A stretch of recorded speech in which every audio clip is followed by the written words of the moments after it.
Buenas noches, José. Y también, bueno, los dos Josés.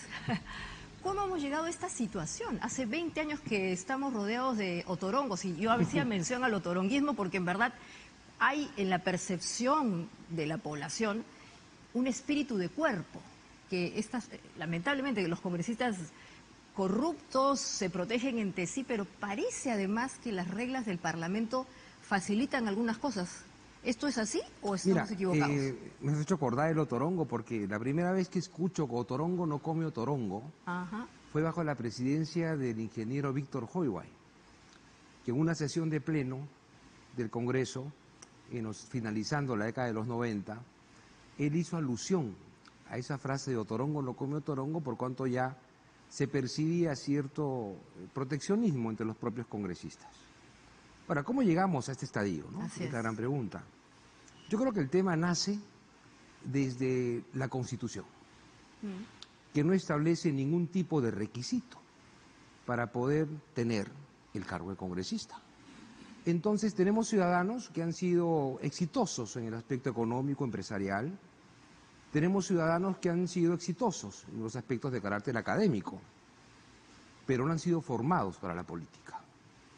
Entonces, cuando no hay una formación, diría yo, ascendente, para tener cargos de esa envergadura como el de parlamentario, son personas que entienden que la política es un asunto sin mayor importancia, no evalúan el impacto de sus discursos, de sus promesas, y cuando tienen un cierto nivel de poder, este poder los marea, y no administran el poder producto del voto popular.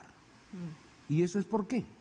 Porque tenemos personas que sin haber tenido cargos previos de elección popular, como ser regidor, concejal, alcalde, etcétera, llegan al Parlamento y no han construido su formación política para poder tener las cosas claras y poder cumplir con las demandas del electorado. Claro, José, parece entonces que el problema está en cómo se arman los partidos políticos, cómo es que se definen a los eventuales candidatos al Parlamento.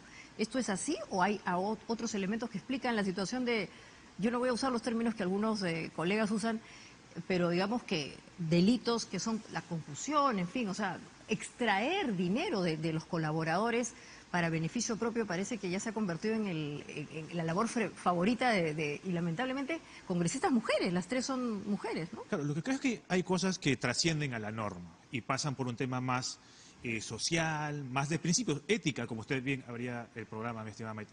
¿Por qué? Porque al final del día yo puedo seguir estableciendo más impedimentos. Ya tenemos, por ejemplo, ahora las personas que tienen sentencia en primera instancia no pueden postular. Podría incluso, aunque ya de repente estaríamos yendo en contra de la Convención Americana, que se diga que las personas que no tienen proceso no puedan postular. Pero ¿qué me asegura que una persona que nunca ha tenido absolutamente ningún cuestionamiento de índole, digamos, jurídico, como un poco apunta el doctor Chevasco respecto al tema de formación política, lo primero que hace al llegar es comenzar a recortar sueldos a sus trabajadores? Entonces, eso es algo que la norma en principio no podría prever, pero sí podríamos eventualmente desincentivar ese tipo de conductas. Si por ejemplo, tuviéramos, digamos, más servidores de carrera en el ámbito parlamentario y reducir el ámbito de posibilidad de seguir contratando gente, mucho más personal de confianza, al cual, como bien se ha mencionado, puedes prescindir de sus servicios de la noche a la mañana, porque al final del día es confianza. Si eventualmente, por ejemplo, estableces determinado tipo de reglas que te digan sanción o informe que propone ética, si una denuncia en ética no se da en un determinado plazo, la Comisión de Ética pierde competencia y se va directamente al Pleno.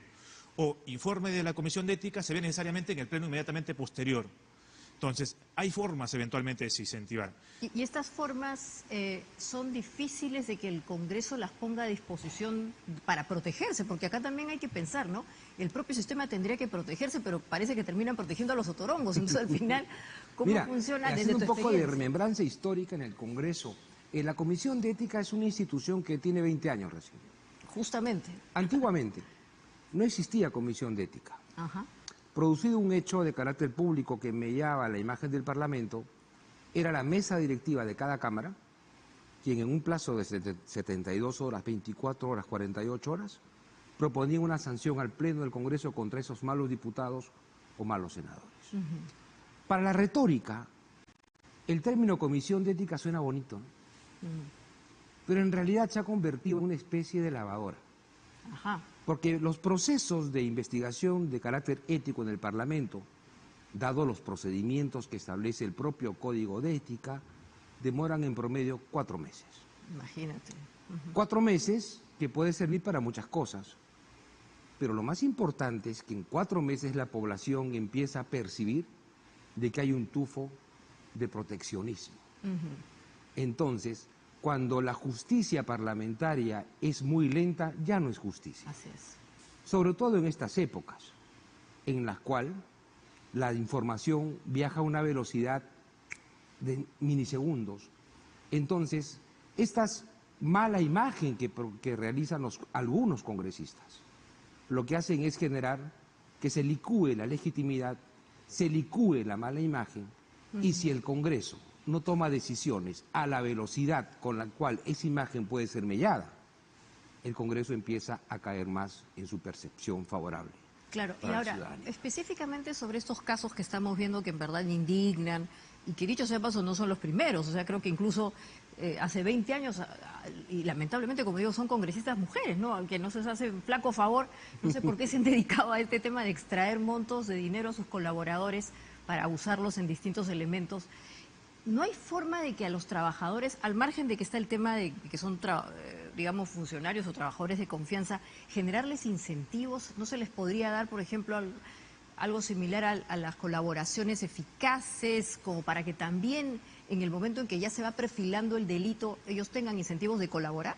Bueno, podría haber mecanismos de protección, digamos, al denunciante, de repente, ¿no? Denuncias anónimas, eventualmente darte la posibilidad, si se quiere, pensar en un mecanismo premial de eventualmente, si es que tu denuncia llega a ser acreditada, claro, una vez que evidentemente estés anónimo, puedas terminar pasando de repente a otra área, no necesariamente ya un área propiamente hablando de confianza. Pero ciertamente creo que también un poco siguiendo la lógica del doctor Chevasco, también va el tema nuevamente de incentivos o desincentivos. Recordemos que al final del día la Comisión de Ética lo mucho te va a sancionar por 120 días de legislatura, no hay más. Entonces, al final del día, ¿qué te queda? Si el tema genera demasiada indignación ciudadana, pues, encauzarlo a través de un juicio político, que como bien lo ha mencionado también el doctor Chevasco, también tiene sus tiempos y no es que necesariamente haya prioridades. Hay informes de la Comisión Permanente, durmiendo en la Comisión Permanente, y ya son informes aprobados por la subcomisión, que ni siquiera la ven en la Comisión Permanente, menos aún en el Pleno. Entonces, podríamos tener una denuncia a un denunciante, podríamos tener un caso redondo, pues si nos tomamos 4 meses en la Comisión de Ética, si pasan 6, 8, 9 meses y simplemente ni siquiera el Consejo Directivo lo coloca dentro de la agenda del Pleno, y si estando en la agenda del Pleno no se ve, pues entonces, ¿qué incentivo? Entonces parece que el sistema está hecho para justamente protegerse. Pero se pueden hacer reformas. Por ejemplo. Mira, de ahí me dirijo a la comunidad del Parlamento. Adelante. Yo creo, por ejemplo, que si un parlamentario es suspendido, como mínimo, 30 días de legislatura por una sanción ética, debería entrar el accesitario. Ya. Porque en la actualidad, así el parlamentario tenga 120 días de sanción de legislatura, no entra el accesitario. Porque hay que esperar todo este proceso de investigativo. No, o sea, una vez sancionado, o sea, sancionan al señor Otorongo por 120 días. Durante ese periodo de sanción, que en la práctica son 6 meses, imagínate, nadie lo sustituye al congresista sancionado. Yo estoy seguro que si el reglamento del Congreso se modifica y dice, si el congresista es sancionado por 30 días, ingresará el accesitario, los parlamentarios se van a portar mejor, porque ya saben que van a ser sustituidos por un accesitario, cosa que no sucede. Madre de Dios tiene un solo representante. Presumamos que sea sancionado el actual representante de Madre de Dios. Hoy día solamente hay accesitario cuando desafueran al congresista. Hay, ¿no? Sí, accesitarios desafuero, se suspende la función, podría haber la silla vacía, Claro. que también es otro ¿Y esta tipo de reforma, sanción. para poder pues, justamente plantearla, qué requiere? O sea, ¿cuál es el mecanismo? ¿Sabes qué requiere, Maite? Voluntad, como dice Pepito acá. De los propios congresistas, de los propios parlamentarios. Pero es difícil, ¿no? O sea, es como pedirle que dejen sus privilegios. Tienen que entender eso, Maite. Tienen que entender que mientras más demoran ese tipo de reformas, la popularidad del Congreso se reduce. No, yo creo que ya no existe popularidad. Es que para eso tenemos que hacer reformas. ¿Cuál es otra reforma? Que el Congreso cambien su estructura por mitades o tercios a la mitad del periodo. Eso es una... Porque como en la actualidad te van a tener 5 años, y en 5 años dicen, bacán, tengo 5 años, no me va a pasar nada, salvo que cometa una cosa terrible para que me saquen del cargo. Pero si la Constitución estableciera que los parlamentarios pueden ser cambiados por tercios o mitades cada 2 años y medio, el parlamentario también haría un mejor trabajo. O sea, aquí falta voluntad, realizar reformas profundas al funcionamiento del Congreso, que los partidos políticos elijan mejor a sus candidatos para el Parlamento, que los partidos políticos se encarguen de la formación en política. O sea, el político tiene que ser un profesional de la política. ¿Qué implica ser un profesional de la política? Estudiar desde oratoria, pautas de carácter ético y también de gestión pública para poder administrar mejor los recursos del Estado. Claro, pero en verdad, ya que hemos hablado de incentivos y desincentivos, escuchaba también que en verdad el problema es la calidad de la gente que se presenta a las listas parlamentarias. Hay todo un tema de judicialización, sí. O sea que es un gran desincentivo. ¿Cómo podemos hacer para evitar esa situación, José? Bueno, creo que hay varios mecanismos también, un poco en la onda de lo que planteaba el doctor Chevasco, ¿no? Por ejemplo, primero, desde nuestro punto de vista, hay que quitar la posibilidad de que uno pueda comprar su espacio dentro de una lista. Por ejemplo, ¿no? Eso es vinculado a los financiamientos. Tener la posibilidad de que eventualmente una sola persona dentro del partido te pueda colocar al cabeza de lista por designación directa, porque sigue manteniendo el quinto libre de designación, creo que te genera el incentivo de qué me serviría tener elecciones primarias o elecciones internas bajo la modalidad militante de un voto si al final del día, pese a que gane y a que hago mi esfuerzo ideológico, voy a terminar en el puesto 2 o 3. Y encima después voy a tener la lista por una elección por lista cerrada porque ya no hay voto preferencial porque se aplicó la última vez en el 2021. Adicionalmente, recordemos, es cierto, la Constitución, el 34 de la Constitución te dice que si tienes sentencia en primera instancia no puedes postular. Pero la norma también te permite que a nivel estatutario, por eso bien apunta el doctor Chevasco, a un tema de corresponsabilidad, ciudadanía, partidos y evidentemente Estado, que puedan elevar estándares a estándares más altos, ¿no? Había algunas asociaciones políticas, algunas ya desaparecieron, que incluso colocaban como requisito para ser candidato en elecciones internas de su partido no tener ni siquiera una papeleta de tránsito. Interesante, porque también fallan los controles, ¿no? Al final parece que los partidos hacen sus búsquedas, yo supongo que buscarán a gente que valga la pena, pero de pronto aparecen pues cosas extrañas y es porque los filtros fallan. Eso depende también de cada partido, o sea, los filtros más exigentes o menos exigentes los colocan cada organización política. Claro, o hay una liberalidad. Claro, hay filtros mínimos que te establece la ley orgánica de elecciones municipales, elecciones regionales, pero son los filtros mínimos. Y digamos, fundamentalmente uno los puede buscar a través de plataformas públicas o la denominada ventanilla única. Pero yo puedo establecer requisitos adicionales a nivel estatutario. Y cada organización política lo puede prever. Pero claro, hay veces que puedes llegar inmaculado y por eso es importante lo que menciona el doctor Chevasco respecto a la formación política, que de repente llegas al poder sin ninguna mancha en tu CV, el poder te marea y comienzas a cometer tropelías sobre la marcha. Entonces, eso es algo que, por ejemplo, ya un partido no lo puede controlar. Uno no puede tener una bola de cristal para saber, oye, esta persona tiene su CV en blanco, pero una vez que tenga el cargo, aprovechando la inviolabilidad de votos y opiniones. Pero supongo pues que el INER de pero además actuar como en Torongo. algunos casos, hasta la disciplina se ve mal. Porque cuando hay espíritu de cuerpo en las bancadas, dicen, nada, todos votan igual, no hay libertad de opinión. Entonces las personas que no están acostumbradas a respetar las decisiones de grupo por encima de la decisión individual, se quejan de eso, ¿no? Pero entonces, es que ahí, por ejemplo, ahí hay un problema de cómo es que llegas a esto. Es que llegas como una organización, no llegas como un átomo. Tienes que estar formado. Aunque parezca repetitivo mi mensaje, por ejemplo, ¿quién te habla? Si disculpen que me ponga de ejemplo. Yo empecé en las filas del Partido Aprista a los 13 años. A los 13 años me enseñaron a leer a Marx, a Hegel, a Engels, a La Torre, Mariátegui. Me formaron en oratoria. A los 15 años yo ya era un dirigente estudiantil. Ingreso a la universidad y ya era miembro del tercio estudiantil, la asamblea universitaria, centro federado. Hasta que entro al Parlamento a trabajar a los 17 años y dejo la política. Y te conviertes en un funcionario. Y me convierto en un funcionario de carrera porque yo no hice mis funciones como trabajador de servicio en el Congreso. Entonces, ¿cuál fue mi experiencia?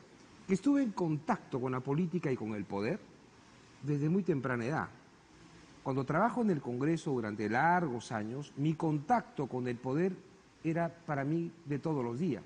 Claro, pero también es verdad, José, señor Chevasco, que hoy día hay organizaciones políticas que justamente capturan a gente, reclutan a gente joven, sí, y en verdad en vez de haber formación política hay formación vinculada a cómo ser un otorongo. Entonces acá el problema ético, ¿cómo lo podemos manejar? O sea, es que mira, si tú formas, a ver, ¿quién es el más interesado en que los futuros gobernantes trabajen bien? El Estado. Y los ciudadanos, nosotros queremos buena gente. Pero mira, el Estado, ¿por qué? Porque el futuro alcalde, regidor, gobernante regional, presidente, ministro, lo que va a hacer es administrar el recurso público. Entonces, es al Estado al que le interesa que el futuro gobernante sepa administrar el recurso público. ¿Y qué significa administrar el recurso público? No solamente ser eficiente en gestión, sino también ser eficiente en el pensamiento moral y ético. Pero hemos escuchado, José, lamentablemente, ¿no? Roba, pero hace obras. O sea, ya el punto ya en donde justificamos el hecho de que si hace obras, no importa que esté también robando, hay un cierto cinismo, estas reglas no escritas que ya existen en la población. Estamos viendo el caso de un alcalde que... o sea, terrible, o sea, en Cajamarca, en acciones, o gente que entra en política teniendo pues delitos abiertos, no ni siquiera acusaciones. Bueno, hemos tenido autoridades que estando recluidas en un establecimiento penitenciario porque estaban procesadas han terminado siendo electas, ¿no? o estando eventualmente con arresto misterioso terminaban resultando electas, ¿no? Entonces parece que la población, y ahí discrepo contigo, no es que quiera gente bacán o gente buena que les gobierne, sino que en verdad no les interesa. O si en verdad es la población la que tiene que generar un control. ¿De qué manera podríamos mejorar también la forma en que como ciudadanos nosotros controlamos el tipo de elección, o sea, las personas que se presentan? Es que creo que justamente es digamos, un triángulo, que debería ser un triángulo equilibrado. Estado, ciudadanía, organizaciones políticas. Los tres tenemos que tener conciencia de la importancia de tener personas en el poder que no solamente sean buenos gestores, sino que sobre todo sean gestores éticos. Y eso pasa, en primer lugar, porque el Estado nos forme desde las escuelas en la importancia de los principios y no solamente en una formación académica.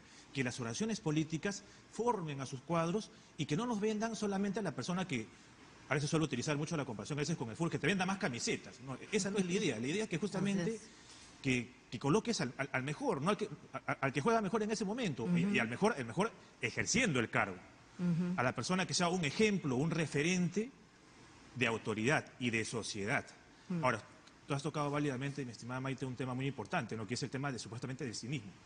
Estamos en el marco de una democracia representativa y poniéndonos una mano al pecho, ¿acaso alguna de esas conductas de alguna de esas autoridades de nivel local, regional o nacional, acaso no son un reflejo de lo que materialmente somos como sociedad? Entonces, para poder cambiar la política, también hay que cambiar la sociedad. Y ese es un trabajo que empieza, bueno, en casa, trasciende por el Estado. Y en el fondo, José, y tú también, José, hay un asunto de informalidad y eso tiene que ver, por ejemplo, con el financiamiento de los partidos políticos, pero lo vamos a dejar allí. Quiero volver con esa pregunta con ustedes no se vayan, esto es Diálogo Abierto y ya volvemos.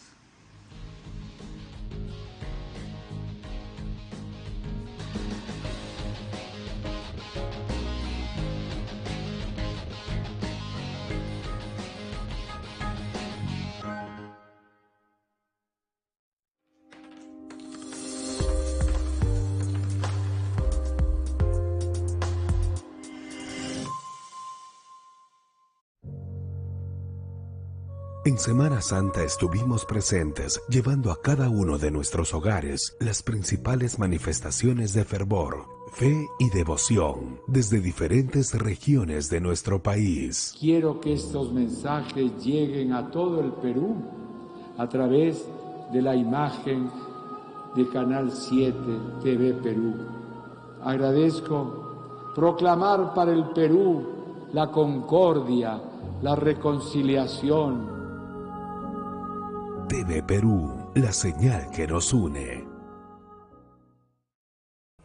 Información en nuestras lenguas originarias. Noticias en Aymara, Hiwasanaka. Aymara, Rusata y Ateura. Noticias en quechua, Ñojanchi. De lunes a viernes en 2 ediciones, 5 de la mañana y 12 del mediodía. Más información que une a todos los peruanos. En simultáneo por TV Perú y TV Perú Noticias. Nuestro compromiso. Brindar información de primera mano. Con un equipo de periodistas siempre presente.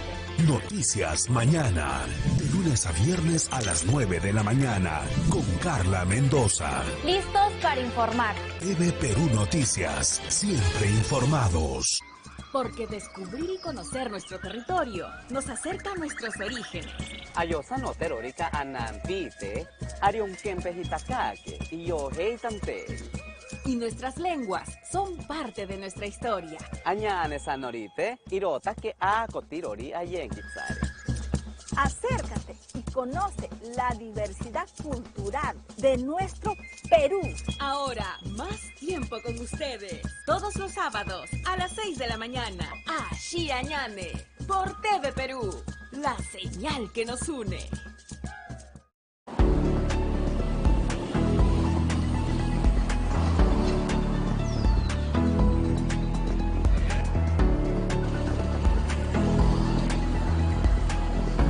Yo cruzo las calles por las esquinas. Yo respeto la luz roja del semáforo. Respetemos siempre las normas de tránsito.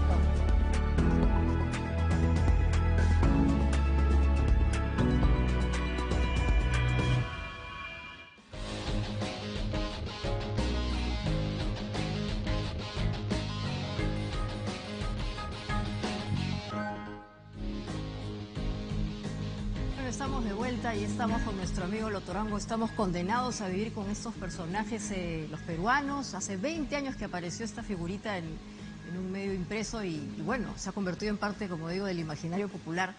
Que yo trataba de explicar, ¿tendrá que ver con la informalidad, con este elemento cultural que tenemos los peruanos, los partidos políticos, el financiamiento? Hablemos un poco de eso. Empezamos con el doctor Naupari. A ver, ¿cómo es el tema? Bueno, habría que recordar que nuestro modelo actual permite que coexista tanto financiamiento privado como financiamiento público que es tanto directo como indirecto, ¿no? Lo que ha estado, digamos, hace poco en la palestra es el tema del financiamiento público directo, es decir, acá habría que recordar que no todas las organizaciones políticas reciben financiamiento público directo, es decir, dinero del erario del Estado, solamente lo reciben los partidos políticos que obtienen representación en el Congreso. Un porcentaje de manera igualitaria y otro porcentaje en función o en proporción al número de congresistas que colocan. Todos los partidos políticos que hoy día están en el Congreso están recibiendo dinero, por ejemplo. Exacto, y hay un tema importante, partidos. ¿Por qué es importante el término partidos? Porque, por ejemplo, en el caso de Perú Libre, no está importando el hecho de que ellos se hayan ido segmentando en distintos grupos parlamentarios 14, ¿no? el doctor Chevasco, sino que como ya obtuvieron un número X de congresistas en las elecciones generales de 2021, en función a eso te reparto y te asigno el presupuesto público. Otro elemento adicional que también es importante considerar es que hay fines específicos para los cuales se debe utilizar, pero lamentablemente ya viene el tema de la eficacia de los controles, es que te puedo terminar simulando, nuevamente en su puesto, ¿no? Podría terminar simulando servicios de capacitación que no se dan, así es, ¿no? O podría eventualmente terminando hacer una ruleta, ¿no? Termino alquilándole los locales a quien fue mi aportante, o pagándole servicios a quien fue mi aportante, o eventualmente alquilando inmuebles para que ahí funcionen los locales a algún dirigente del partido. Y desde tu experiencia, doctor Naupari, ¿qué está pasando con estos partidos políticos que están recibiendo este dinero? ¿Cómo lo están usando? O sea, ¿quién vigila que estén usando bien este financiamiento que supongo que será pues para formalizar o darle capacidad a sus cuadros? Bueno, en virtud de lo previsto en la ley de relaciones políticas, es la Gerencia de Supervisión de Fondos Partidarios de la OMPE la que se encarga de la supervisión del general del financiamiento y específicamente del financiamiento público. Ellos, de advertir que existan algunas de las infracciones, por ejemplo, dar un uso indebido al financiamiento público directo, constituye una infracción muy grave que te puede llevar a una sanción de multa y también a la pérdida del financiamiento público directo. Esta resolución que emite la OMPE puede ser pasible de apelación, que sería conocida por el Pleno del Jurado Nacional de Elecciones, ¿no? Ya, pero parece que el financiamiento no es, digamos, no obsta a que haya financiamiento por otro lado, o sea, es un mix. No, hay un mix, Pero, por ejemplo, yo tengo una experiencia, ¿no? Un partido político, bueno, me llamaron de una universidad para contratar mis servicios como docente, porque un partido político que recibía financiamiento del Estado había contratado a esta universidad para que realice un curso Hay varios de a esos nivel casos, nacional, ahora por la virtualidad, para sus militantes. Eso me pareció genial. Pero el tema radica en que hay un mal uso del financiamiento del Estado a los partidos políticos, sobre todo en materia de capacitación. Ya el doctor Napavi nos ha hecho conocer cuáles son las triquiñuelas que hacen algunas instituciones políticas en cuanto al financiamiento. Pero lo importante es incidir en algo. Yo creo que la formación política y académica en los partidos políticos no solamente debe alcanzar a los partidos que tienen presencia en el Parlamento. Ya. Hay otros partidos políticos también que no alcanzan una curul, pero tienen una determinada votación, que también deberían tener la posibilidad de acceder a estos fondos públicos, pero con una mejor fiscalización y una mejor utilización de los recursos del Estado. Claro, ahora, ¿y estos financiamientos extraños, ilegales, cómo podemos, hay alguna reforma? ¿Qué podríamos hacer para evitar justamente este entronque que hay entre, vamos a decir, corrupción, narcotráfico, en fin? Pero ¿funciona la transparencia? ¿Hay normas de transparencia que están funcionando bien? ¿Los ciudadanos podemos controlar este asunto? No sé. Bueno, habría que recordar que ya se ha tratado de avanzar desde la ley 30689, de ahí pasamos por la 31046, entre otras, hacia justamente la optimización del principio de transparencia en la materia de financiamiento. Por ejemplo, también la bancarización de aportes, que arrancaron en una OIT, ahora a partir de un cuarto de una OIT tienes que bancarizar los aportes. Tenemos más fuentes de financiamiento prohibido. Pero la pregunta sería un poco, yendo a la óptica del doctor Chevasco, la lógica debiera ser prohibir o más bien transparentar. Y ahora, también viene otro elemento adicional, como bien lo apunta, ¿no? Mi estimada Maite, es que debemos esperar a cada fin de año o eventualmente a 2 informes de campaña, o debiéramos tener un mecanismo más casi de información en tiempo real, ¿no? Por ejemplo, si al final del día yo te digo que solamente voy a validarte financiamientos o gastos de campaña, por ejemplo, o gastos en general en periodo no electoral, de aquellas personas que tienen RUC y que evidentemente tienen, digamos, la validación del comprobante de pago en SUNAT, pues tranquilamente eso lo podría colocar en una plataforma en tiempo real. ¿Y quién tendría que hacer esto? O sea, esto de motu propio, alguna organización política, no sé, se me está ocurriendo, o eventualmente de la sociedad civil se me ocurre transparencia, idea, armamos un grupo de gente y hacemos esto, ¿cómo lo viabilizamos? Bueno, primero necesitarías ver si efectivamente la sombrilla, que es la ley de organizaciones políticas, ya de por sí te permitiría, vía reglamentaria, hacerlo. Ahora, vía reglamentaria le correspondería a la OMP. ¿No? Pero ahí siempre vas a tener esa discusión, que un poco lo ha deslizado también el doctor Chevasco, y es los partidos políticos van a tener los incentivos suficientes para decir, no, sí, de la ley se desprende claramente que a nivel reglamentario me van a poder exigir información en tiempo real. O quizás van a terminar diciendo, no, un momentito, si me quieres pedir información en tiempo real, la ley me dice, yo tengo que entregar información financiera, bueno, de mi actividad económico-financiera a fin de año y 2 informes de gasto de campaña. ¿Por qué tendría que hacer yo que estar presentando información en tiempo real? ¿No? O transparentando información en tiempo real. En todo caso, modifícame la ley. Pero tiene sentido, ¿no? Si es que de verdad quiero aportar con gente de calidad de un partido político, tendría que interesarse en estas cosas, ¿no? Además de que sean unos aventureros. Tampoco hay que ver el financiamiento privado de los partidos como el cuco, porque socialmente todos los peruanos tenemos la necesidad de estar representados en el Congreso. Instituciones privadas, empresas, que defienden un modelo económico, también tienen que aportar a aquellos partidos que le garantizan el funcionamiento de un modelo económico. Entonces, ver al financiamiento privado, yo creo que no hay que verlo como algo oscuro o algo negativo, no. Siempre que sea transparente, pues eso, la lógica está en la transparencia, o sea, la corrupción se combate con transparencia. Así es.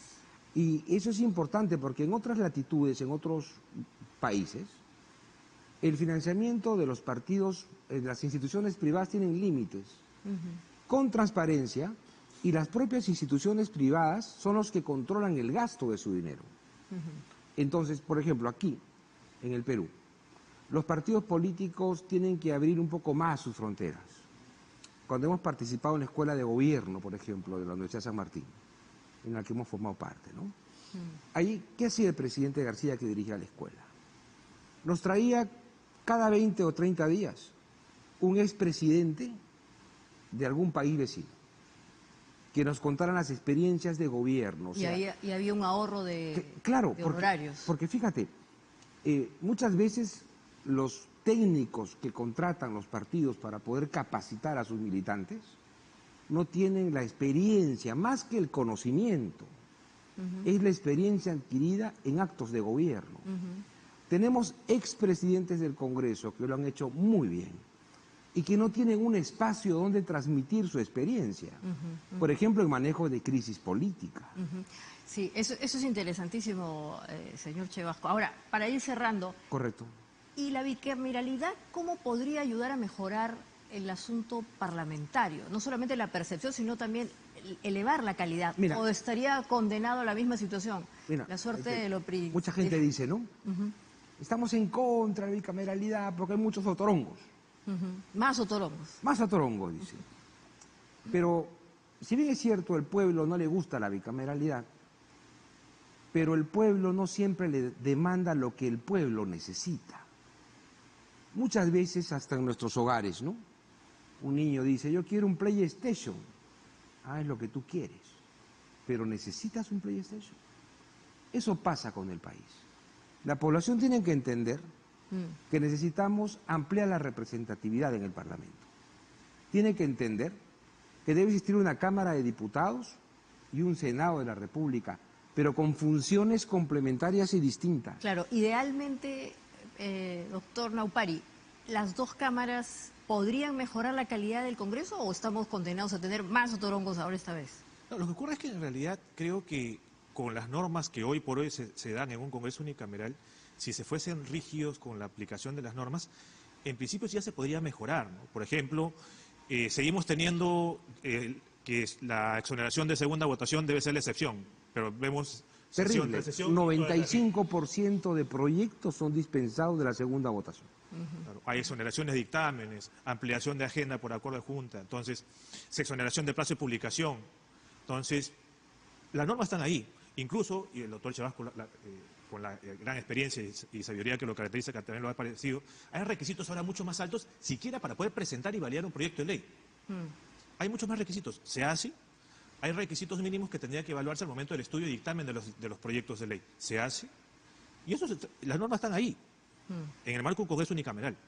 Entonces, la pregunta sería, si un Congreso unicameral, con las normas que tiene, podría mejorar, deberíamos ir necesariamente al otro salto sin probar siquiera cómo sería con la aplicación estricta de lo que por hoy tenemos en un unicameral. Sin duda, tenemos un problema de subrepresentación, desde luego.